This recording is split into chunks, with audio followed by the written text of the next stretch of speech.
buenas, Puentistas. How are you doing? We are so excited to have you join us today for the Latinos in Hollywood Puente Day. I know we're slowly starting to come in. So if you could do me a favor and put what school you're from and your grade level, your name and your school and your grade level, that would be awesome. And I know some of you are actually joining us with your entire class, so thank you for doing that.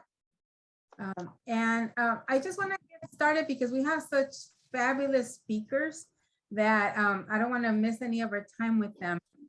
So as we're coming in, first of all, we have, Richard Montoya, who is the co-founder of the collective performance trio of the Culture Clash. And many of you know the wonderful work that they've been doing. They were formed in 1984 in San Francisco. He was influenced by his family involvement in the United Farm Workers movement to pursue a career in social activism, and chose to accomplish this through these goals through willing to acting and focusing on culture. And his family was extremely involved and continues to be extremely involved in politics. And so through his work, he focuses on aware of racism and the Latino identity in the United States. He studied at Cal State Sacramento and in the American Conservatory Theater in San Francisco. Then we also have the fabulous Josefina Lopez, my tocayita, who was born in San Luis Potosí, Mexico in 1969.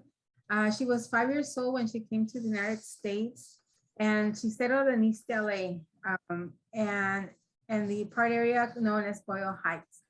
Josefina Lopez is best known as the author and play and co-author of the film Real Women Have Curves.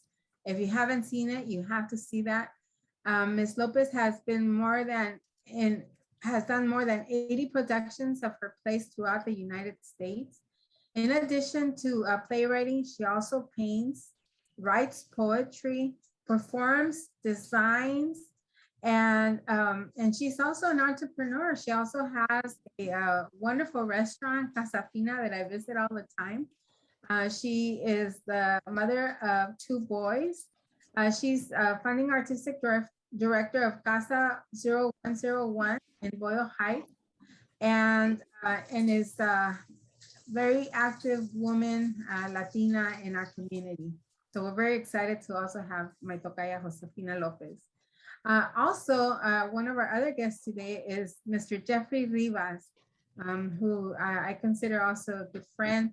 Mr. Rivas graduated from UCLA with a master's in fine arts degree with a concentration on acting. He has received numerous nominations for the stage work and is a founding member of the Latino Theater Company. A highlighted of Jeff's prolific work in career in television was 9 years as a Detective Vega in the ongoing series with CSI on CBS. He also did a directorial debut with Josanne's Marie's solo show.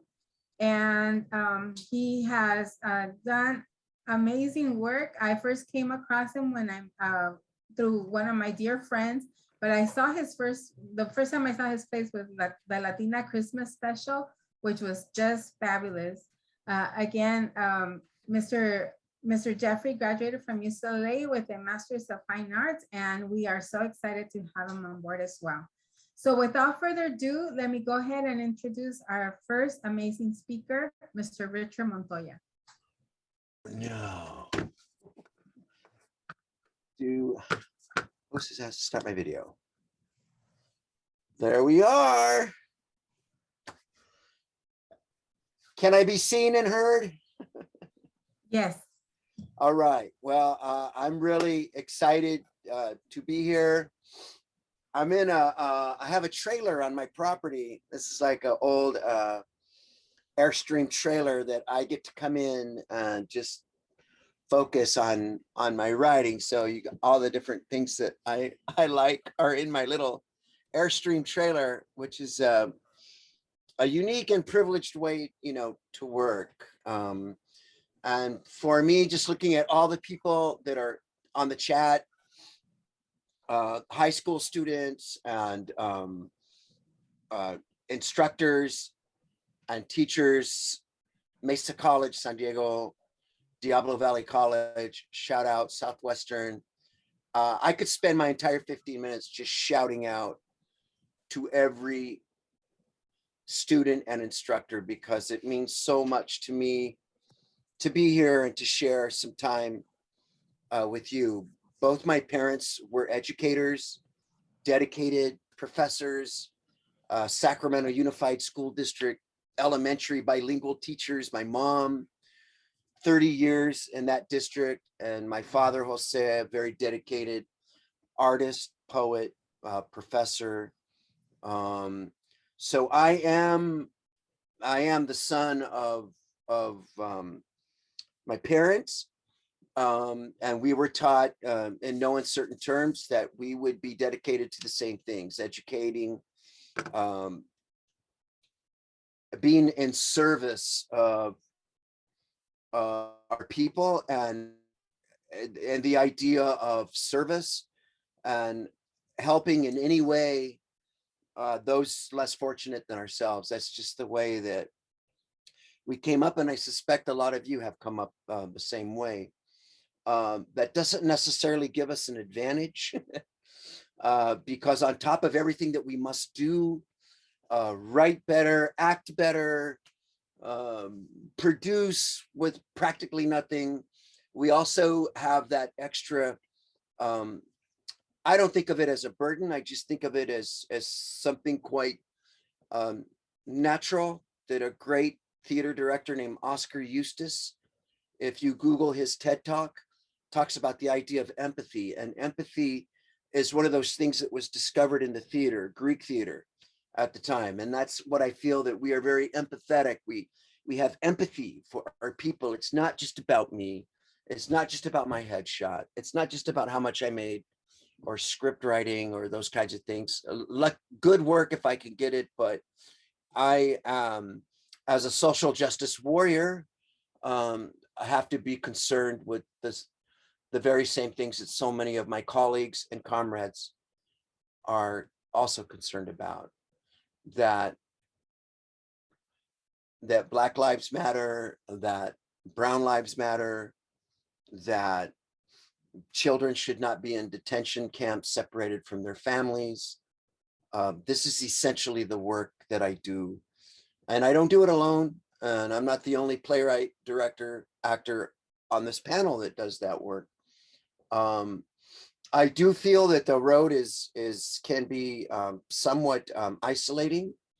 And a lot of my friends in Hollywood that are working on shows, they're like, dude, I'd love to help you, but you're so political. I can't post your clip. It's too political. And I'm like, guys, it's our history. It's not being political. It's just, we're telling our story. We're telling our story of Chavez Ravine. We're telling our story of the farm workers. We're telling our story of the Dust Bowl.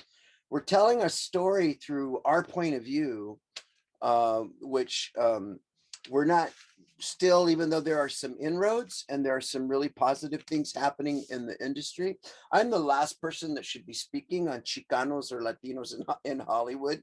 I am a filmmaker and I make independent films, and pretty fiercely in that regard. I haven't had the chance yet to make Hollywood blockbusters. For our people that get a chance to work in that world, that's fine for them. I am concerned with specific images of our raza, specific storytelling and narrative. I can name you 5 shows about narcos that are on right now, and I'm not a religious, I think Narcos Mexico, there's some Narcos stuff that's really, really great, but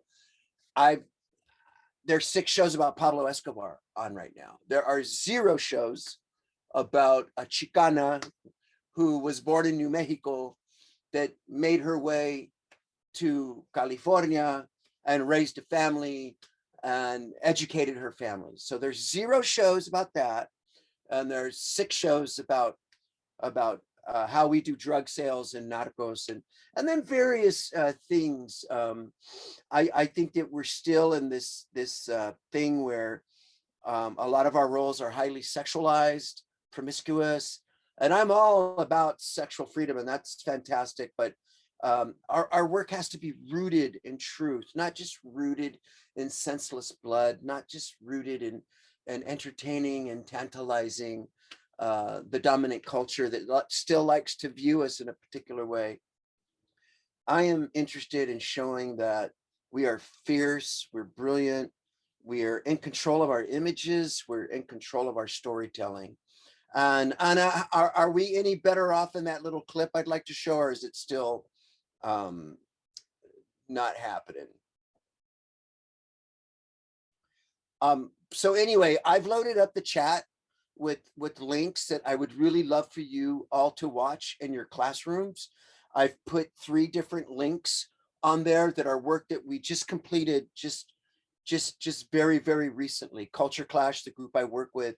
And this is what I think of are some hard-hitting and some honest depictions of our raza and our history. And Culture Clash is 3 males, 3 cis males, he, they, them, otro, unapologetically male.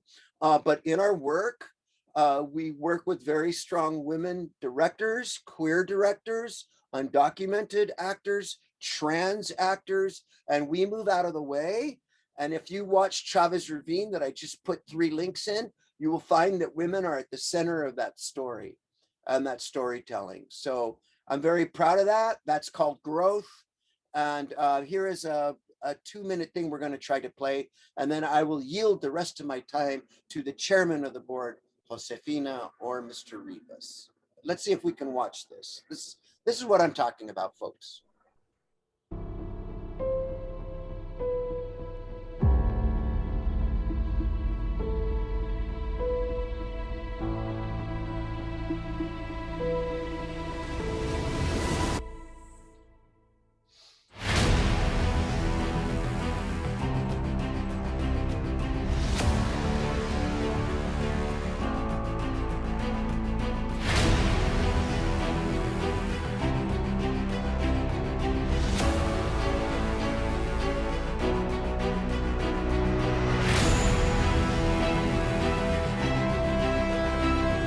It's just really beautiful music. Hopefully everyone can watch it. I'll kind of narrate it through.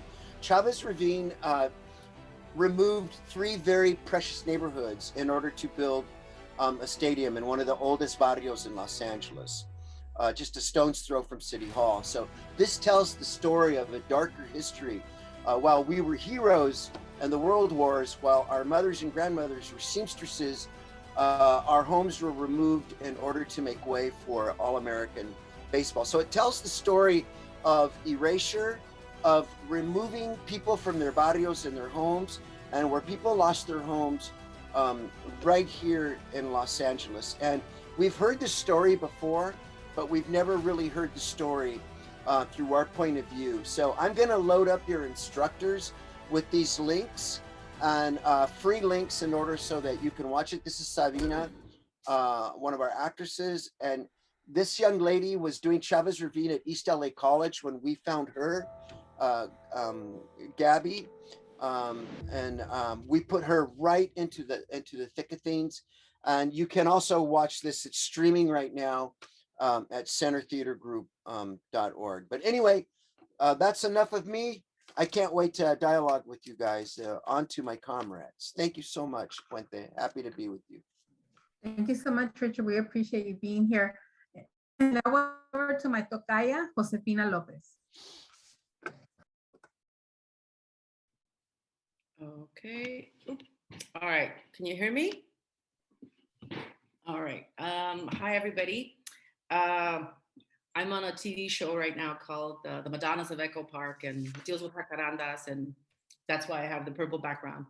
I get really into my shows. Anyway, I was born in Mexico, in San Luis Potosí. My parents are got a third grade education. My father had a third grade education, and my mother had an 8th grade education. And their dream was for me to graduate from high school. And I have 7 brothers and sisters. I was undocumented for 13 years. And this idea of getting educated was really important to my parents because they couldn't finish high school. But when I wanted to go to college, my dad was like, "Pues para qué?" And I was like, "Well, because, like I want to go be a writer." And it was like, "Hi, a writer, an actor?" Like, and he basically believed that women, well, that their purpose was really just to serve 3 men, their fathers, their husbands, and their sons. That was the way I was raised. I tell people that I was an activist because I had to fight for my voice, even at my own kitchen table. At my house, like I was treated like a second-class person. The women were supposed to cook and the men were supposed to eat, and then we were going to get the leftovers. And so I decided, I guess I became an activist when I was 12, when I decided to sit at the table with the men, and I refused to heat the tortillas. And my mother would not serve me, and I didn't care, and I served myself, and I sat there. And my mother stopped calling me Josefina. She calls me Jose. She goes, "Because you act like a man." And I said, "I don't act like a man. I just ask for respect. And if it means acting like a man to get respect, well then, So I grew up very much a tomboy. I had to fight all the way. I had to fight for everything. I'm a very assertive, in your face, sometimes good or bad. And I was always very good at so many things. I'm a Renaissance woman. I'm 52 years old. I can tell you without a doubt that I'm a Renaissance woman because I was really good at sports. I was really good at acting. I was really good at writing, poetry. I am a painter. I have too many gifts. So I feel lucky. So sometimes when I go, "Oh my God, there's so much racism and sexism," which sometimes happens, I have to go, "You know what? That's okay. Life is unfair. I have a lot of talent and I have a lot of resiliency. So I'm not going to let the injustice of the world get in the way of all this talent." So anyway, I was undocumented, and it really affected me to see Latinos on television portrayed the way they are. And it's true. Um, how is it possible that we can get 5 narco shows, right? That's my argument too. It's like, why? I'm sick of those narco stories. Why don't we see the stories of Dolores Huerta? And why aren't there more inspiring stories? Why do our people always have to be the drug dealers and the prostitutes? My people, the people I know, are heroes and heroines because in somebody else's story, we are the bad guys. We are the bad hombres or the malas mujeres or whatever stupid thing they whatever stereotype. But it takes a lot of courage and strength to be resilient in the face of a story where people see you, they always look down on you. And, for me, I'm always underestimated, which I love. I used to hate it. And now I go, "You know what, girl, let everyone underestimate you." And then that's how you surprise them. And, it used to bother me that, people expect so little. And, it's like I've met a lot of men who have everything going for them. And they're always going to be losers because they have everything going for them and then they didn't do anything with it, and then they get upset at me because, I had so little and I did so much with it. I'm just talking about some ex-boyfriends anyway. So I went to the Los Angeles County High School for the Arts. I wanted to study theater, and it took guts and courage to admit that I wanted to be an actress because when I was growing up, you had to be white and you had to be thin and you had to be beautiful to be an actress because, in a man's story, it's like, unless you're beautiful, thin, he's not interested in you. He doesn't notice you. Like so much of cinema, so much of storytelling is from a man's point of view. So when I declared that I wanted to be an actor, I really had to believe that, okay, well, maybe I'll be in the background. Anyway, I studied theater and, I've always been a big girl. I have attention deficit disorder, which is my superpower, ADD, right? I have so much energy. I have so much creativity. My mind is super fast, as you can tell. Sometimes I can't even keep up with my words. And so because of that, my hormones are always off and my weight goes up and down. So there are times when I'm sexy and other times when I'm just a big chunky chicana, and I love it too. Con tantas curvas, And so I've had to just accept that, look, this body is a work in progress. This body is my masterpiece. And there are times it just changes. And when I was pregnant, I remember thinking, damn, this is what it means to be a real woman. I can create movies. I can create theaters and restaurants. I can create so many amazing things. And I can also give birth. at the same time. Anyway, it's great. So at the High School for the Arts, I was a senior, and I remember this was a very important thing that happened. I was doing chorus line, and I didn't want to wear a leotard because, you know, I was a gordita, 180 pounds, which I think I'm 180 again, you know. And my teacher, who really believed in me, told me that if I was serious about an acting career, that she recommended I. And she wasn't being a bitch about it, excuse me for that word, but she was just kind of like being honest with me, telling me, look, the reality is that you're so talented, but as soon as you graduate from high school, no one's going to let you play the lead. You're not going to get to play the ingenue. You won't be that pretty, skinny little white girl, like, or the delicate thing that a man rescues, and that way he gets to be the hero. You won't be able. And I was like, and I knew she was telling me the truth. And I remember, like, she and I both started crying because she said, oh my God, it breaks my heart to tell you, because that's what happened to me. No one would cast me. I would always be the girlfriend of the pretty girl, but I would never get to play the lead until I lost weight. And I don't want to do this to you, but I also don't want to lie. As your teacher, I need to tell you the truth. And I said, no, I believe you. And I said, okay. And then I said to her, all right, I'll lose the weight. And I remember thinking, okay, I guess that's what I got to do. And we both started laughing. Well, we cried and we laughed. And she said, I don't understand why all women have to be thin. Like, and she said, yeah, I guess men want to play the heroes in all the stories, and they need skinny girls to be able to lift up into the sunset so they could play the hero. And we started laughing, but that made me think, like, oh, that's right. If all the stories are written by men, produced by men, everything, his story is his story, then I'm always going to be a supporting actor in a man's story. And then I said, just because, and I tried to lose weight. And then as I was trying to lose weight, I said, they're going to tell me to lose weight. And then the next thing they're going to tell me is, hey, can you change your name? Because, my name is Maria Lopez, right? It's so Mexican, right? They're going to say, can you change your name to Josie Goldstein? Or like something else, And and then I'd be like, oh, and then they're going to tell me, why don't you just dye your hair blonde? And then why don't you do that? Why don't you, and I saw that as soon as I said yes to an apology for being who I am, that I was going to have to keep apologizing by changing myself.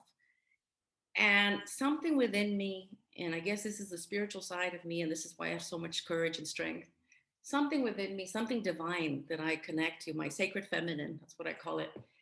It said, you have nothing to apologize for. You have nothing to be ashamed of. And I was like, that's right, I constantly made to feel ashamed of being Mexican, being a woman, being a working class person. I also had a learning disability. So I'm a very unusual, different, I'm an artist. That's the best way of saying it. And I realized that, you know what? I didn't do anything wrong. My parents, they made me Mexican. Being a girl, I didn't choose that. Being poor, my parents are doing the best they can. So I decided that I was not going to be ashamed of anything that I didn't do. And there's no need for shame anyway. And I said, it's society that needs to change, not me. And instead of changing myself, I said, you know what? I'm going to write a story where a chunky Latina gets to have a boyfriend and gets to get laid, gets to have sex on screen, she gets to have the life that all men take for granted, that their dreams are going to come true, because that's what it means to be a man. You're entitled to your dreams coming true. And for me, I was like, yeah, you know what? I'm going to write a story where all the things that are supposed to be bad about me are great things. And, because I was undocumented, I couldn't go to college after high school. So I worked at my sister's sewing factory with my mother. And in working with all these women, I realized the value of being a woman, the value of my body, all these beautiful things. And I decided to celebrate being a woman, being a working class person, all the amazing things that I discovered by observing my mother and observing that she was a third world feminist. And anyway, I can go on and on about that. If you want to check out my website, josefinalopez.biz, I tell the whole story. And so long story short, I wrote a play. My first play became a PBS special, won an Emmy, won a bunch of awards. I wrote a second play called Real Women Have Curves, which was my first full-length play. I wrote it when I was 19. At 21, it got produced. A producer at Warner Brothers saw it. Then I became a screenwriter. It took 11 years for the movie to get made. Won several awards. You know, it got distributed. But I've been writing. I've been a screenwriter for over 30 years, and I have to be honest that it's been a frustrating experience. But things are better now for writers, because now, you know, I'm on a TV show with everybody's Latino, everybody's a person of color, Latino, and we're trying to write a show that really looks at the complexity of the Latino experience. And we actually start with Chavez Ravine, and we go to the present time, 2002, and it deals with many interesting characters. And it celebrates the fact that Latinos are here. Latinos were here. We're indigenous people. A lot of us recognize that we are indigenous people, and that we were here before the Mexicans got here, and then we were here before the Americans got here. And so the story really looks at all the different layers of assimilation, acculturation, and it also looks at Hollywood. Anyway, since I have 5 minutes left, I'm gonna just tell you very quickly that one of the most important lessons I learned is that I had to declare myself the winner. Because when I was starting out, I had so much rejection. And here's the thing about rejection. When you love and accept yourself, nobody can reject you, okay? It doesn't hurt, because they're not rejecting you, right? When people reject you or you don't get accepted, if you haven't loved and accepted yourself, that triggers you, but it reminds you that you haven't. Once you accept yourself, you go, okay, that person, that company, that corporation, whomever I'm working with, they're not open to my ideas, okay? And the no doesn't mean no as I'm a bad person. It means no, not right now. Because a lot of projects, a lot of things that didn't work out 20 years ago, finally, people are like, oh my God, I think we're ready for this. I go, okay, great, thanks. You know, people are catching up now. But I had to declare myself the winner early on, because I noticed that as a successful artist, people constantly want my validation. And I tell people, you don't need my validation. The minute you know that you are an artist and you don't give a beep, you don't care who agrees, that's the minute you are an artist. Because since I was a little girl, I've been told no, and you're this or you're that. I've even been called a wetback.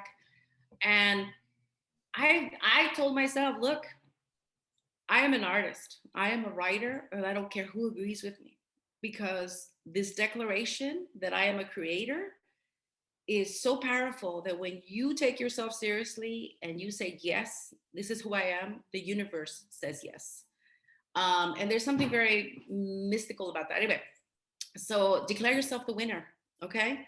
Because you're constantly going to be seeking validation from others. And the thing is that you have to know what it means to be a winner.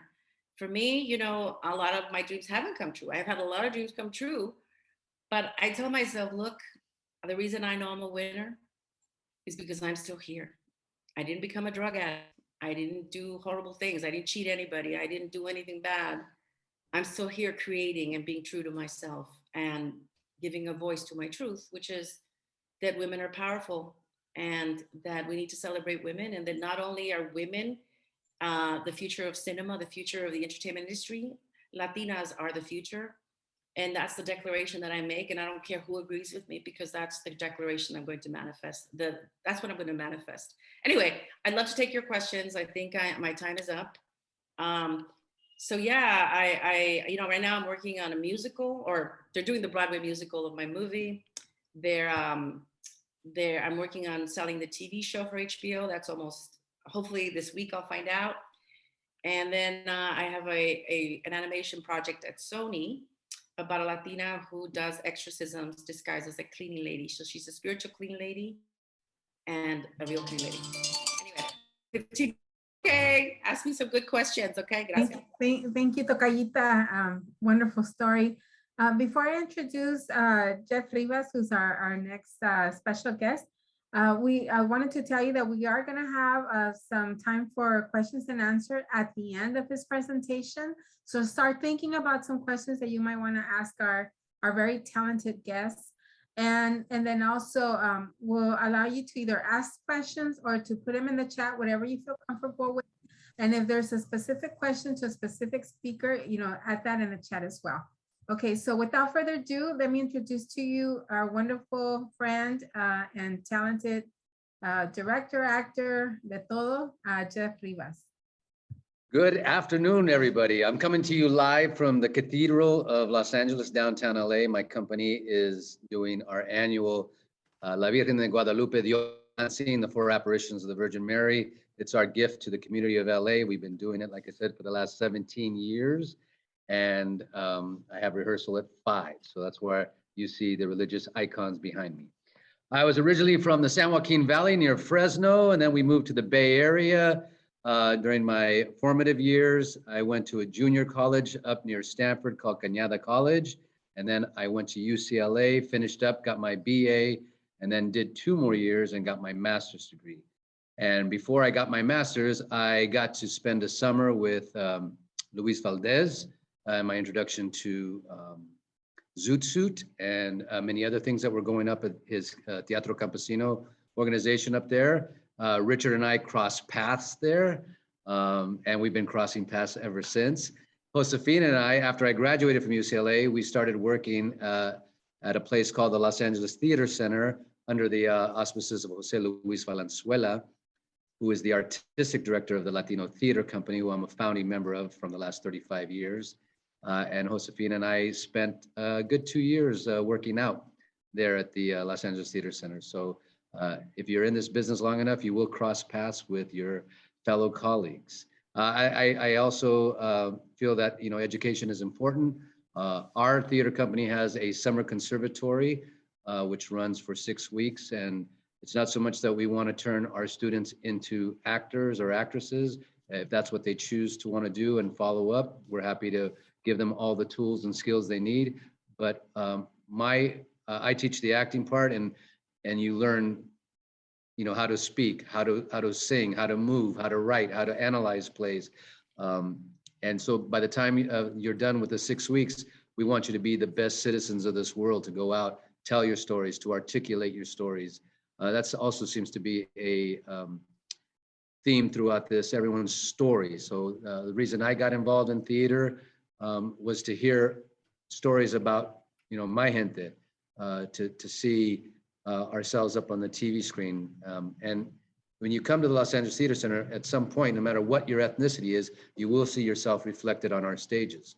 And we feel it's very important to make sure that there is a place for those voices and for those stories, as Josefina has her theater, where she also does that within her community. And Richard and his troupe, Culture Class, go around the country sharing the stories of the places that they visit. So we also feel, I think, as storytellers, it's important to articulate our stories, to share those stories, and to make sure that we have the history right of our stories, told through our eyes and not through the eyes of someone who's washing them down or taking out the importance of that. When I graduated at UCLA, I started working at the LATC, and I got to do Luis Valdez's first play. I don't have to show you no stinking badges. It was his first play after Zoot Suit, and that ran for about 8 months because it kept getting extended. And then after that, I got to do La Bamba, which was my first film, and that was a very enlightening experience, a lot of fun. Learning, going from theater to film, it's a big transition, but I think you find most of your talented actors come from a theater background. It's their foundation, and in theater, you learn so many more skills than just being in front of the camera. Again, I always tell my students, if acting, you want to get into it for the money and for the fame, it's really not the reason to want to get into the arts. You want to get into the arts because you have this passion, your heart is on fire and you can't extinguish it, and it's the only thing you can do, then I say go for it. But if you're in for it for fame and money, you will be disappointed pretty fast, I believe. And what's worked for me, or what's worked for Richard, or what's worked for Josefina may not work for anyone here, but we can only share with you our experiences that have worked for us. The business is ever changing. Since the pandemic hit, we're no longer doing live auditions. Everything has to be self-tape. So if you don't have good internet coverage, you don't have good camera, good lighting, someone to help you out with the dialogue, it's going to be, it's tough. So like I said, this business is ongoing, changing, and again, we're happy to share any of our stories with you, answer any questions, but ultimately it's you're in for the long haul. And I've been doing this since 1985 and making a living at it. So I've been very fortunate in that way and blessed. And also going back to when I talk to my students, I say, what's really important is getting the love of your family behind you, because I had to educate my parents into what it means to be in theater and what it means to be in the arts. No one in my family ever attempted to try anything like this. So after I left home and came down to UCLA, my parents started going to San Francisco and watching plays. They got bit by the theater bug. So they have definitely a better education and a better way of appreciating theater now through my experiences from seeing a lot of the shows that I did as a college student. Let me find out what else Josefina wanted me to talk about besides that. Then I also have branched out in terms of producing and directing. I have directed a couple plays, and they've garnered some awards and some nice comments from the reviewers. The one play that is going up in 2 weeks in Pasadena, Latina Christmas Special, is a story of 3 Latinas telling non-traditional Christmas stories from their family's point of view. One is Cuban from Florida, one is the LGBTQ community from Texas, and the other one is a mix of Lithuanian, Mexican, and she tells her story of growing up in the Valley of Los Angeles. That'll be December 14th and 15th at A Noise Within. You can go to their website to check that out. So without further ado, I want to make sure we have enough time for our students' questions, because I know this time is going to go by faster than you think. And I want everyone to say there are no dumb questions. I'm sure you think, no, everyone has the same thought or idea. So ask your questions, put them out there so that we can do the best we can to answer them. Thank you. We still have 5 more minutes, Jeff, if you want to continue, and then we'll take on the questions. It's up to you. I think we better, I mean, with 3 panelists, and I want to make sure that the women have a chance to ask. And so I'd rather have this time, have them ask the questions. Okay, thank you. Then let's go ahead and move up to our panel questions and answers. So students, if you have any questions, again, you can come on and ask your question or put them in the chat, and make sure you introduce yourself and let us know what school you're representing, okay?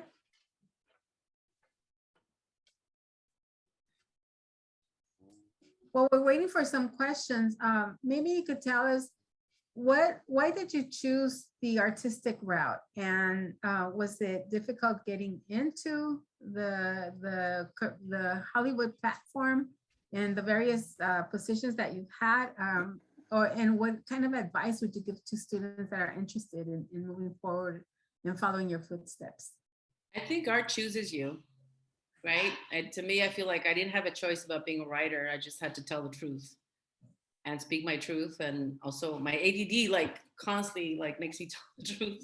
Anyway, and so yeah, but how I got started was the playwriting. I think when you do something really well, people find out about it and then opportunities come. That's the easiest way, because most people focus on, oh, I need to go get an agent, I need to go do this.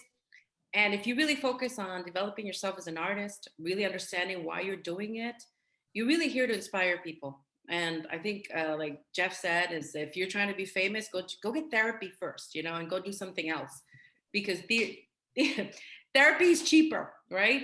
And just we do this to be a source of inspiration, because that's it. Otherwise, it's something else. Anyway, so yeah, that's how I got started. Someone heard about me.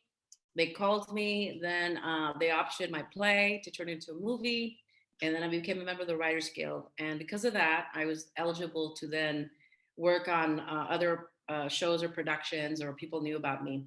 Anyway, long story, but those are my 2 cents. For me, it's interesting. I have 24 cousins, and when we used to get together for holidays, I'm the fifth oldest. I started doing magic tricks, then I got into ventriloquism, and I think it was a gradual thing for me to get into the arts. I enjoyed entertaining my cousins, and I think eventually as I got into high school, going into college is when I really got bit by the acting bug.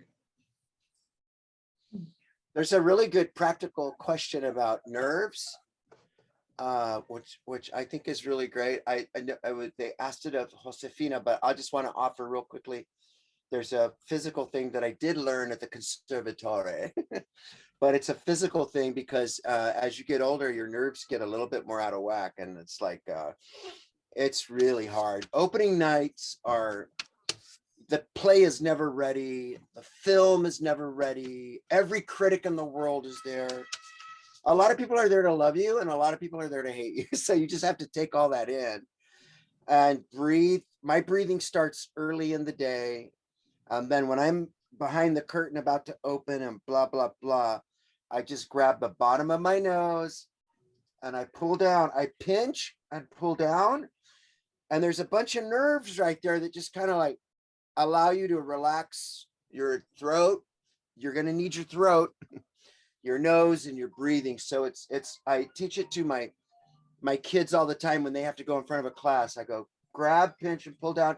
You might get a moco out of there too, but that's a benefit. That's an extra added benefit. How do you deal with nerves, Josefina? Yeah, there's so many things you can do. One, if you're doing public speaking, the best thing to say is, oh my God, I am so nervous. I'm so nervous because I'm so excited to talk to you. As soon as you say that, the audience gives you empathy and you feel better because you're not resisting it and you're speaking truth, right? That's one way. But if you're acting, before you get on stage, stomp. Like get on your bare feet and stomp and imagine growing roots to the center of the earth, because sometimes we have too much electrical energy in our body. So you have to ground the energy and you send it and you stomp, stomp, stomp, stomp. And that stomping grounds you back into your body, because when we're scared or shocked, our spirit se asusta.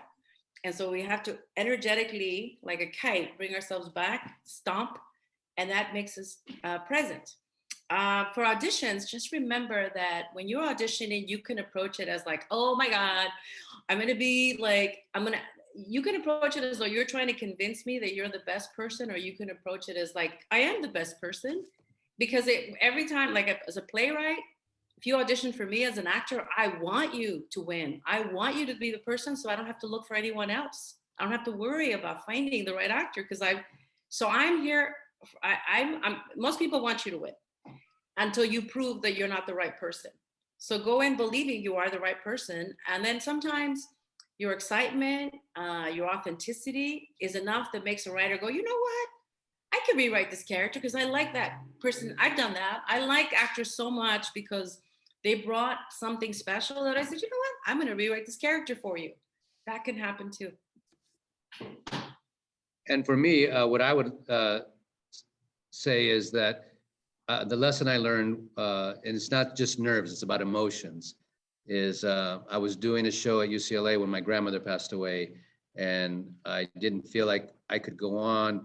And I had a talk with the professor, and he said, no, you can still do it. And I said, yeah, you know what? You're right. I'll just block that out about my grandmother and go on. He goes, and he stopped me, and my trainer says, you're going to block what? And I said, well, the emotion I'm feeling about my grandmother. He says, you wish you could do that, but you can't. You can't block out specific emotions. So what he taught me to do is, how do you incorporate whatever you're going through to the closest of this character? So that's what I've learned to do is no matter what, you could have a bad day, you could get in an accident before you get to audition, throws you all off, but how do you incorporate that into your audition and not let it block you or hinder you? It's how to incorporate those things into it. So there's a question about, are there any, there's a question for me. Do we need a manager if we want to get cast? The reality is that there are so many sites now, like Actors Access, depending where you're at, if you're in Los Angeles, that you just pay a small fee and then you find out about all the casting opportunities. At our theater, for instance, if you're in Los Angeles, we could, or you can be anywhere, but we basically put actors on an email list, and anytime we have a play that we're going to cast, we send out a notice to all the actors that this is what we're looking for. but you don't need a manager or an agent until you're getting to, because here's the thing, a manager or an agent will not talk to you unless you have good credits. So it's your job to get as many good credits and get a good resume that a manager would want to represent you. The other thing is, you really just need an agent. A manager is someone who's like your coach, right? A coach can coach you, but they're not allowed to negotiate your fee. So you could have an agent without needing a manager. I have a manager, I have an agent, I have an entertainment lawyer, I have a publicist.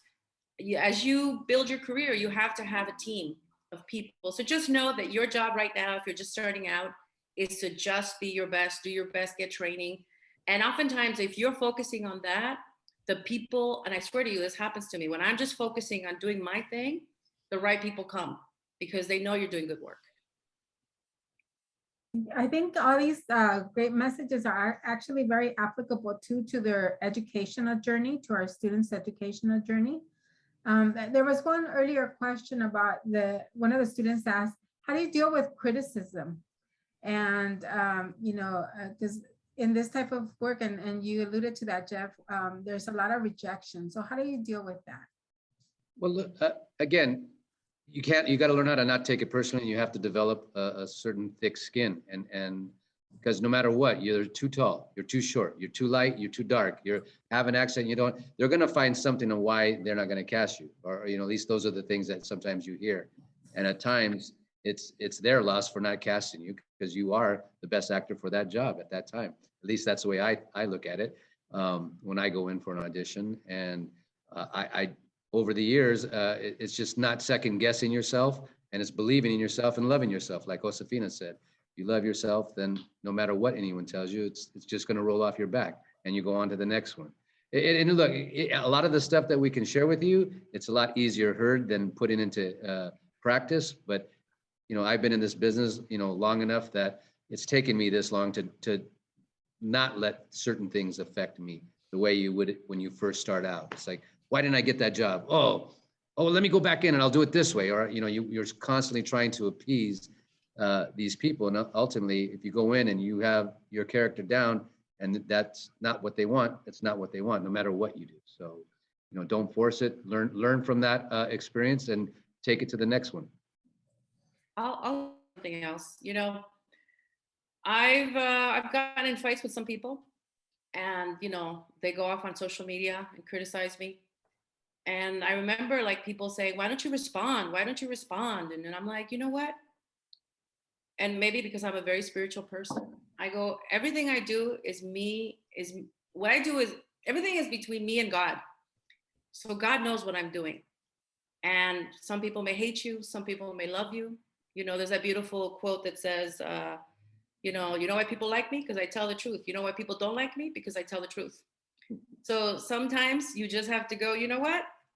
I know what I'm doing. I have to believe that I know what I'm doing. And I'm going to stick with that. And you're going to, sometimes when you're trying, and especially if you're an artist and a creator, you're going to upset some people because they like the comfort of the way things are, especially men. The society is set up to help men succeed, right? Especially white men, right?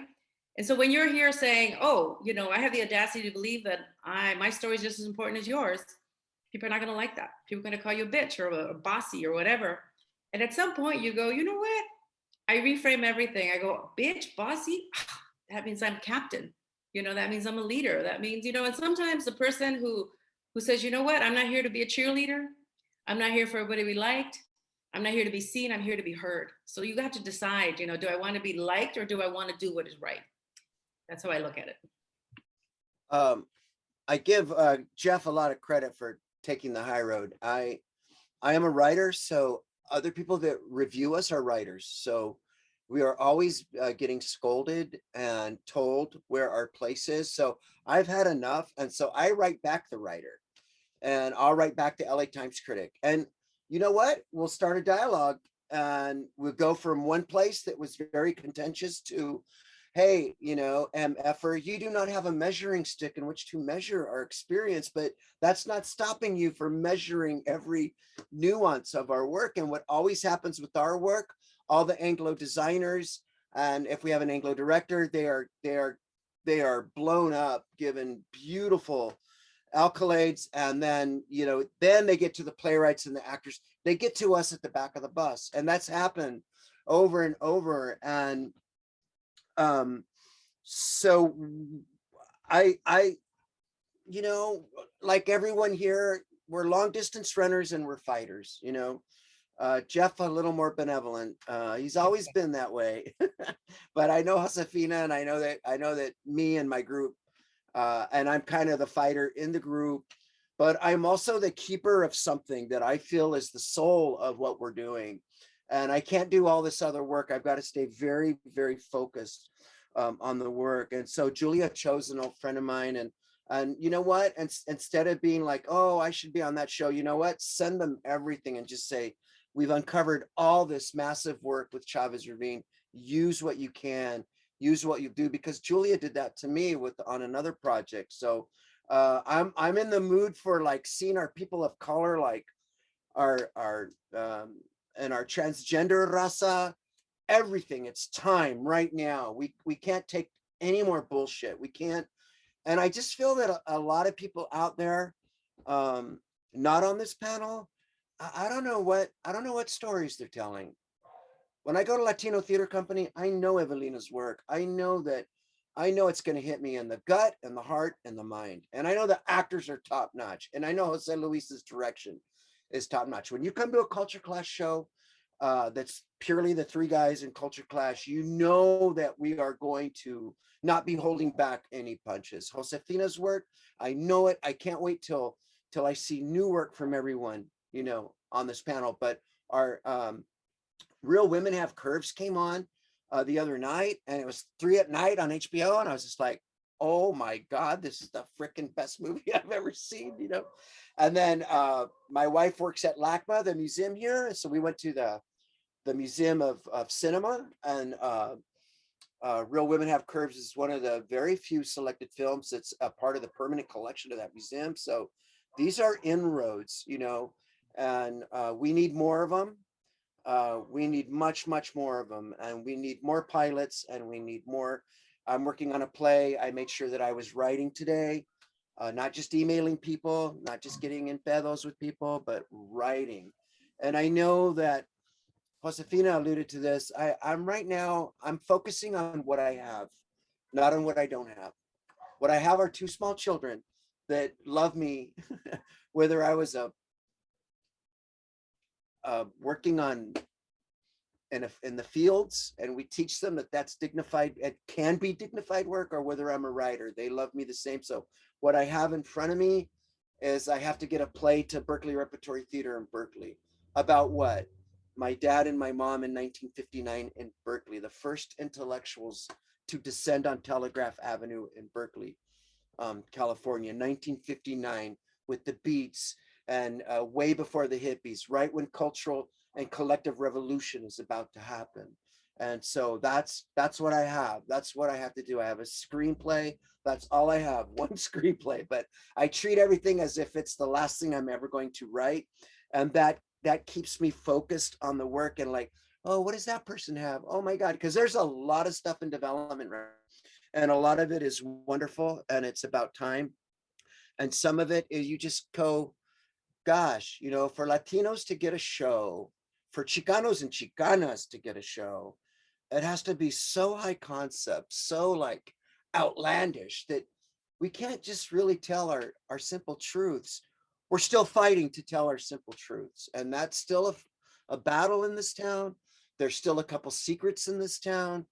The glass ceiling is still there. And what I tell young people, you have an iPhone, you have a smartphone, you're a filmmaker. Go interview mom, dad, grandma, Tia, go interview them right now. Get that in here. And then you can start making your own documentary and your own narratives. And this is going to make the difference. Young people, this is going to make a difference. You're going to make the difference. Hopefully you won't have to go through. It's taken, I can't speak for everyone, Josefina and Geoffrey, but I do know it's taken us a long time. Josefina and I worked on a TV show couple lifetimes ago. That was a damn good show, but they come and they go, and we keep moving forward. So we have about 3 minutes. There was a student who mentioned that that they have felt like an actor since they were in first grade, and I think that's where they want to head. And they send in a question asking, well, how do I get into that connection in that life, right? Yeah, So, I would say, and I'll let you answer, and then if you could give like a final word or advice to any of our students, and then we'll go ahead and close after that. Thank you. I would say that you have to ask yourself, what makes me very special and unique? And I would ask you to tell me who you are in 2 words. If in 2 words you can tell me how amazing you are, that's your brand. And unfortunately, in this business, it's all about brand. But so I would say, if you really want to be an actor, learn writing. If you really want to be a writer, learn producing. If you really want to be a producer, open your own theater. Stop seeing yourself so small. Instead of saying, oh, I can't wait for someone to want me and validate me, you say, no, how do I create the opportunities that I want people to give to me? That's what I did. I created opportunities for people to, so I went from being an actor who then became a writer, who became a producer, who became a theater owner, who's now an entrepreneur and a filmmaker. And so the greatest advice I can give you is stop seeing yourself as so small. You create the opportunities for yourself. You are that powerful. And for me, something I'll share with you is that what I witnessed through even higher education is at UCLA as an undergraduate, everyone goes there primarily because they think they want to be an actor, but you're also forced to take costuming, lighting, playwriting, play analysis, stage combat, stage construction. And then what happens is you find that people gravitate towards, all of a sudden they go, I didn't realize I loved costumes so much. I want to design costumes, and they've given up the acting, and that's what happens. So, it's really interesting to see how that shift happens when you have to get an overall education. And then when you go into your master's program, you can focus on what it is you want specifically. But there's also that. So even though you think you may want to be an actor, and that's that passion you have, that's great, but also be open to all the other elements that are needed to put on theater or film. We need a lot of people behind the scenes too, not just in front. Okay, Richard? Yeah, I put my email in the chat for all attendees. And if you feel like you ever need to reach out or ask a question specifically about writing, I'm much more comfortable as a writer right now. I act so little except when I'm on stage with Culture Clash. But if you have something specifically about writing, and I think I can be of helpful, I'll absolutely return your email and do that a lot with students and mentees, all over the country. So I'd be happy to be of service to our Puentistas out there. Thank you so much. We so appreciate it. I would like to ask 2 things of you. One of them is that if you can share with us later some additional casting resources, especially for your own plays, we would definitely share that with our students. And then also extend an invitation, a special invitation, once we start going more back to the real world and we could do things live. We would love to take some of our students, some of your production, you in that way. It has been an amazing event. Muchísimas gracias, Jeff, Josefina, Richard. You're so talented, and we appreciate that you're representing our communities in Hollywood, which is such a interesting world, right? So again, muchísimas gracias. Aplausos for all the good work that you do, and for again, for your talent, your brilliance, and for all the wisdom that we have shared with our students today. Muchísimas gracias. Have a good afternoon. Puentistas, sigan adelante, especially those of you that are dreaming of joining the Hollywood life. Gracias. Thank you.